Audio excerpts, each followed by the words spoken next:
Ed here with the Digital Digest, and today I wanted to share a comparison between the Lenovo Chromebook Duet 3 on the left with the HP Chromebook X2 on the right. Now, when it comes to pricing and specifications, these two machines are incredibly similar here in 2022. In fact, less than $100 separates them, where 6 months ago when the X2 launched at $599, well, the Duet, the original, was roughly $200. So you're talking about more than twice the price. Now with the brand new Duet 3, I think Lenovo has delivered every improvement you could possibly want, but the price did go up. It now retails for $369, but it's been on sale since I received it roughly a week ago, $269 at the time of the unboxing, $299 at the time of today's video. So the fact that this is $299 and I can pick this up for $370 right now while I'm recording this, the X2 is the winner without any hesitation. You get more in every single way. The only thing you don't get more of, in my opinion, is that little 6% boost in clock speed that the Qualcomm Snapdragon 7C Gen 2 inside the new Duet 3 delivers over the X2. Will you notice that? No. Would I like to have that 6%? Yes. You got to go with the X2 anyway, and that's something I will explain over the course of this video.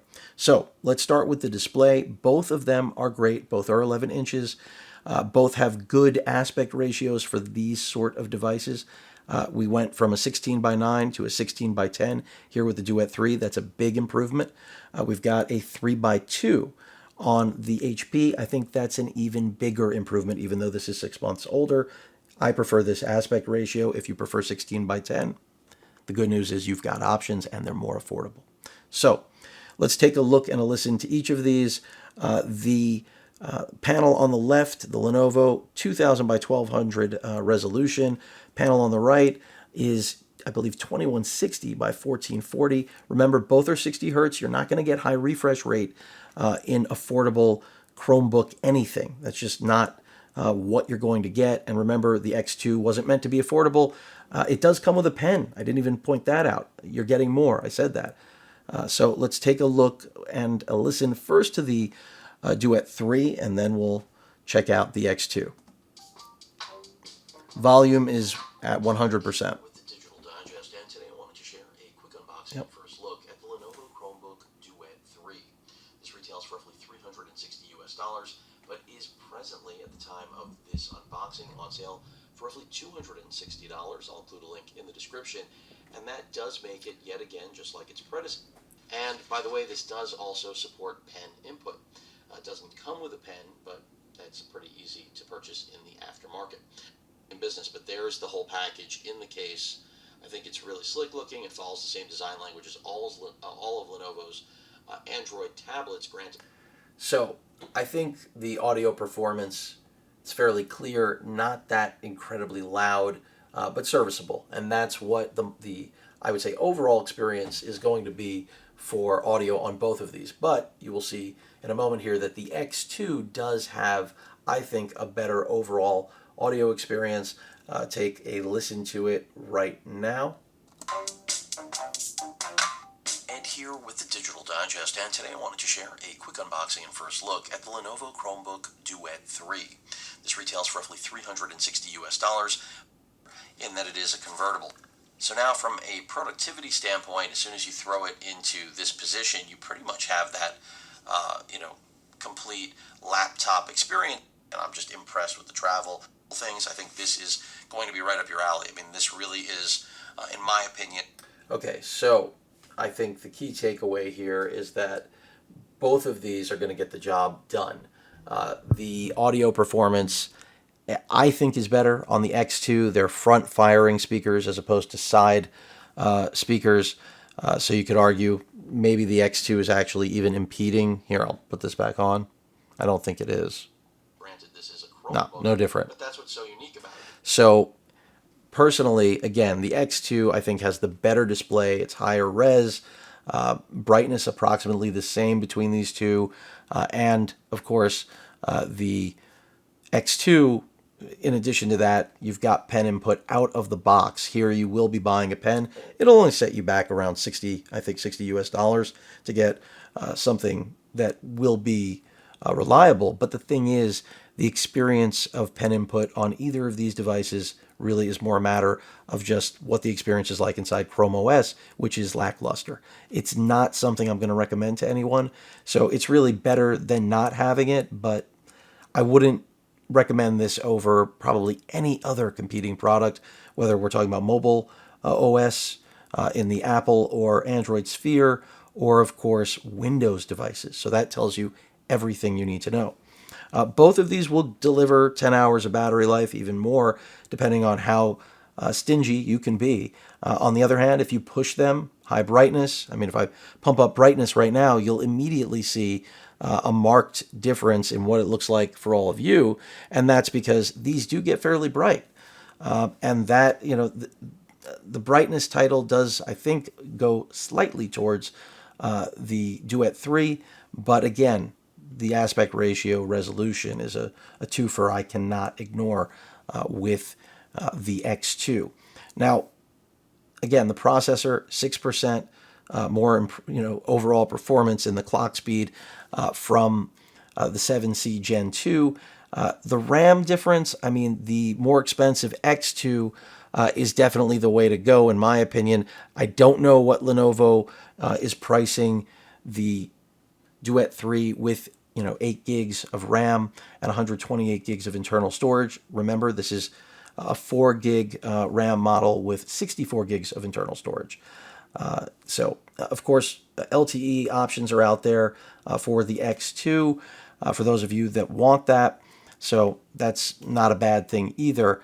But in terms of overall capability, you're going to get a very similar experience here, even with the low-end model versus this. So I think that's the other compelling thing that I didn't point out. While here I'm telling all of you that it's nice to have the 8 gigs of RAM, because it is, and it's nice to have the 128 gigs of internal storage, you don't need it.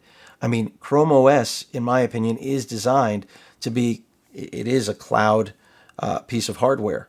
So with that in mind, internal storage really isn't that high on my list. I mean, we've got to be able to support apps and multitasking. Neither of these are excellent at that.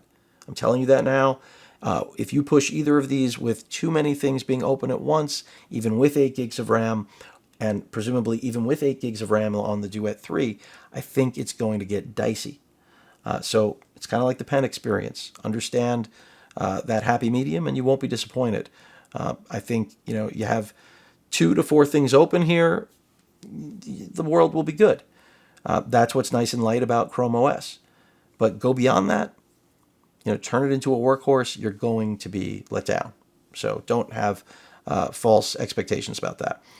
When it comes to the keyboard experience, both are really good. The Duet 3 improved, just like the display, the processor. I mean, everything about the Duet improved, but the keyboard is still better on the X2. You've got a bigger trackpad. I would say the key travel, roughly the same. I actually like that you can, magnetically prop up the keyboard into the angle position, similarly to the Surface Pro that this is clearly a blatant replica of. But that's a matter of personal preference. Some of you may prefer the flat design here. Remember, they're detachable. It's not a big deal. You can even use other accessories, but, of course, the idea is you're buying this for the complete package. And the good news is, again, that the complete package on both is good. But the fact that the 4 gig RAM model is comparable right now in performance to the 8 gig reminds you that a lot of refinement is still needed, both, I think, from the OS as well as the box makers, in this case Lenovo and HP. These products have a lot of potential to basically replace netbooks altogether, but with a much more creative design than just smaller netbooks, which is a lot of what we've seen in the last decade, I feel like. And the netbooks that are out there now, they're not called netbooks anymore.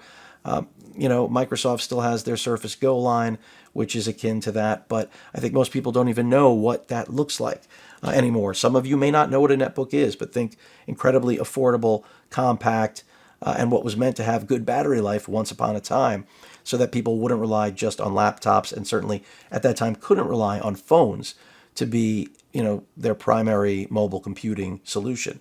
And now we have devices like this, and I think Chrome OS is that fit. It really does accommodate everything a netbook could do. It's not running Windows, of course, but in terms of practical use and what the processor, RAM, and internal storage can really afford at a decent wattage for your battery in order to get 10 hours with an ARM processor like this, the compromise is real. You're not going to get insane performance. You're not going to get anything amazing. You want something serviceable that doesn't lag. The touch input is good, and you'll get that here. You're not going to get high refresh. I imagine, that would be an obvious refresh for HP on whatever they're doing. If they're continuing this, I hope that they do, because overall they did make a really nice product. Build quality is also excellent. It is better than the Duet 3, but it's not glaring, because the Duet 3 improved upon the original Duet in build on the overall build quality as well. So this is really going to be more of, I think, for many of you, cosmetic, and just which you think is nicer. The pricing is basically the same, performance pretty much the same. And until I get my hands on a Duet 3 with the higher end config, it's a draw here, at least in the week I've spent with this and the time I already have spent with the X2. Speaking to Wi-Fi performance on both, it's good. Remember, no Wi-Fi 6. Bluetooth, fine. You're not going to have a problem using your earbuds of choice, but remember, no headphone jack on either of these. 5 megapixel front-facing, ideal for video conferencing, but not ideal for much more. But that's the base expectation, so that for me is good. The 8 megapixel shooter on the back. These are all major improvements for the cameras on the Duet series, but not, anything special for the 6-month-old X2. That's what it came with. So the higher end overall build actually served as future proofing. Who thunk it? Well, sometimes we do, but most days it doesn't work out that way, especially with how aggressive the pricing is here. So let's, when it comes to the pen, I said let's talk about it, and let's do that. So I would say that the lag you will have with this will make you not want to really use it. It won't be a go-to. And I think anyone who's looking for an inking experience, they want a go-to device. And, well, these are tablets, 11 inches, that are 2-in-1. So you would think this would be an ideal platform. And I think we'll get there. We're just not there yet. HP comes closer than what I imagine Lenovo will even have gotten down to once I do get something from them. But I say that because they're just being a little bit more progressive, turning this into a pen input device as well. But again, if you're looking for primary pen input, go to a different device, please. There are so many others. They're better. If you just want, again, an affordable device that will give you access to email, I would say content consumption, like it's not ideal because a lot of the limitations that you will see won't be with these two devices, but rather with Chrome OS. Netflix is, a good example, historically speaking. The 480p issue, enough said. It's like we have beyond Full HD Plus on a 10.9-inch screen, and then we have, 1440p on a 10.9-inch screen, and yet we can't even pull off Full HD.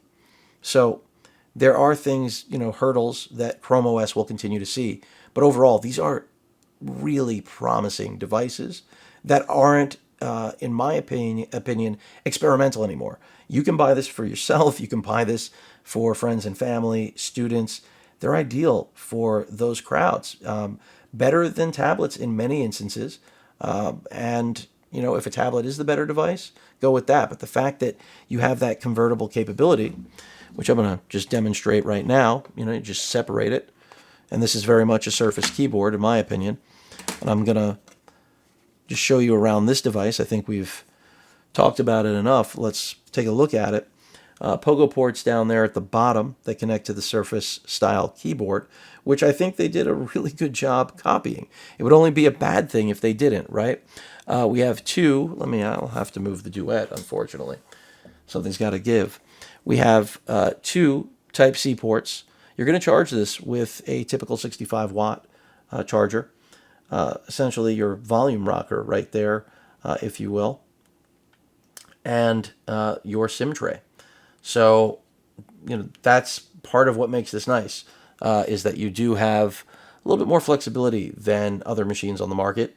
Power button right there, and it's got pretty much everything you could want in this class device. Now, the magnetic back that I've talked about with the hinge, it's done so well. I feel like so many companies try at this. Samsung went through quite a bit of growing pains with trying to get this right with their tablet line, which I covered, and it was terrible. This stays on perfectly. You've got full range of motion, and of course, if you want to remove it, it's easy to do it. And guess what? This tablet is really nice. I can't say that about a lot of tablets at this price. So it makes it, this is the type of thing that when I think about gifts and, traditionally buying tablets for people, this is on my radar now in a way it historically would not have been, where I could see family members getting a lot of enjoyment out of a product like that. Family, if you're watching, you already heard about this. At any rate, the design language on this is excellent. The camera, serviceable. I do not write home about any of these, but serviceable is good on a device like this. And, the touchscreen experience is also good. And that's what we want out of this, right? A device like this. And it's totally, I think, usable handheld. It is a little bit on the heavier side. Both of these, they're a little over a pound with the keyboard solution. So you're looking at about a pound. That's not heavy for the class, but, hand holding, it's like with the Tab S8 Ultra, a lot of people said, oh, it's not a tablet because it can't be handheld for a long period. I get where you're coming from, but I don't agree. Same applies here. You want to hold this for a long period of time, you can. Comparatively, it's in the same weight class as most competing 11-inch tablets, for the most part. It's not too far. And again, I think the front-firing speakers that you can see right there are advantageous over the side speakers because neither solution is great, but at least you have one that is better than the other, in my opinion. So you've gotten a little look at what I think is the nicer looking, nicer performing device with the X2. And now we're going to look at the Duet 3, which, as I've mentioned, is much more refined than days past. But that still doesn't mean that it's better than the X2, especially at the X2's new found rock bottom or thereabout when it comes to pricing. So, as you saw with the other device, we have a detachable keyboard, same exact style of connection. We've got Pogo. What else would you expect? We have the same magnetic back cover because this is the way manufacturers have gone. It's definitely more affordable than trying to build it in like the Surface Pro line does. We have a Type-C port on both sides here of the new Duet 3. That's another major improvement over the previous generation. That means, obviously, being able to connect a device and power this device at the same time. Side-firing speakers, as I've mentioned, that other Type-C port right there. And you can see also we've got one button on the side, which is going to act as your power button, and the two volume rockers at the top, microphone array at the top of the device. And you can see the magnets are fairly strong. It picked that up pretty easily. This case does come off significantly more easily than the HP. This back fitting here in my previous unboxing, I had said there was nowhere to place the pen. That's incorrect. There's a little rubber piece that mounts on here to hold the pen in place. That is any pen you purchase third party. But remember, that's not ideal in my opinion either. It's better than nothing, but the solution HP has with this being totally magnetic is much better than anything we've got going on here. But I'm not making an argument for pen input. I've already told all of you I don't think pen input has a great place with this device.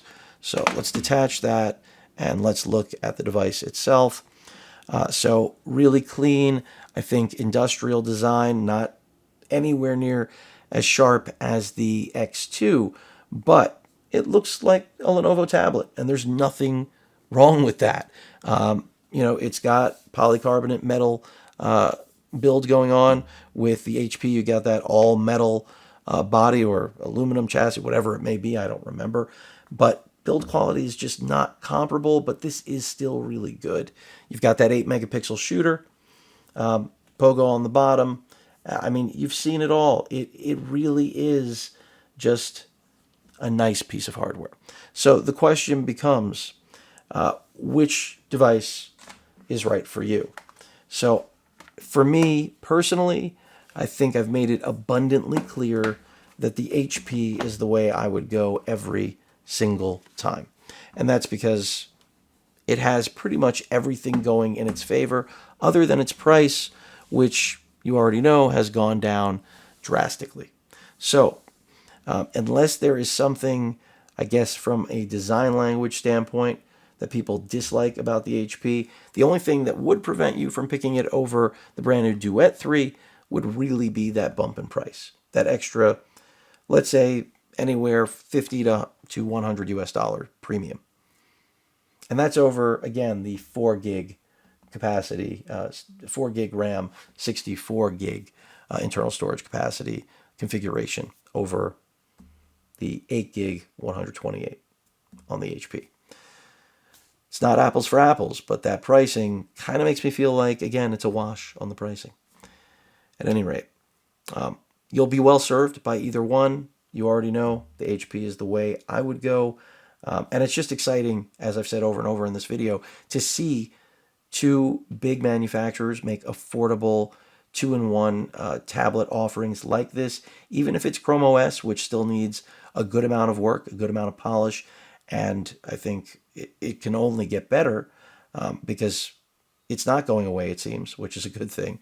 And development like that we're seeing here proves it, I feel. The fact that I feel I could recommend these devices says a lot if there's one takeaway from this. And historically, I haven't really been that drawn to Chromebooks.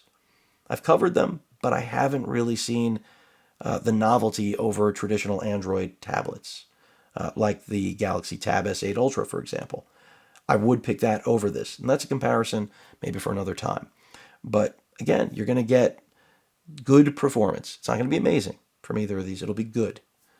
Measured multitasking, nice displays that are color accurate and bright, pen input that's accessible but not recommended, in my opinion, and serviceable cameras, all in really compact 1 and about a quarter pound packages that are ideal for travel or just having a computer in a small space that, even if it's not a computer, you know it's what you need in that space.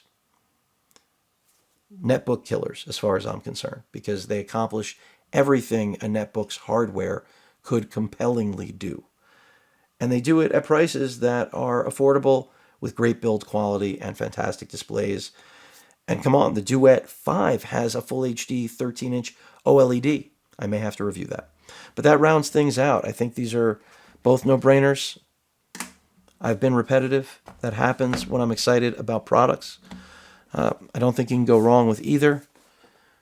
Kudos to both HP and Lenovo on making affordable touchscreen two-in-ones that actually are worth buying, gifting.